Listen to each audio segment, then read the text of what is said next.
Hi friends, ఎలా ఉన్నారు? ప్రతిరోజు తప్పనిసరిగా ధ్యానం చేస్తున్నారా?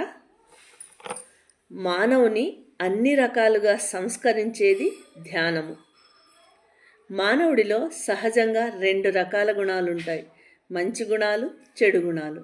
మంచి గుణాలు అంటే ప్రేమ, కరుణ, మమత, దయ, దానం చేయడం, ధర్మం చేయడం, నిస్వార్థంగా ఉండడం, సేవ చేయడం, సహాయం చేయడం, ఈ అన్ని మంచి గుణాలు.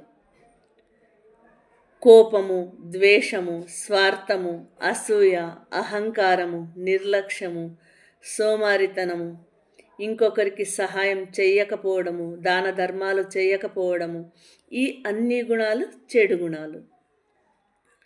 చూడండి, బంగారాన్ని అగ్నిలో కాల్చినప్పుడే అవి ఆభరణాలుగా చేయడానికి పనికి వస్తుంది.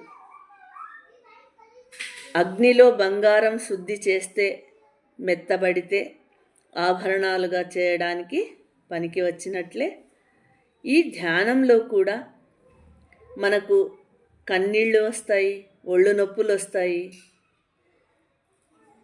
కూర్చోలేకపోతాము. అలాగే మన ఇంట్లో కూడా ఒక్కొక్కసారి మనకు సపోర్ట్ దొరుకుతుంది, ఒక్కోసారి దొరకదు. ఈ అన్ని విధాలుగా ధ్యానంలో మనము కూడా శుద్ధి చేయబడతాం, అంటే సంస్కరింపబడతాము.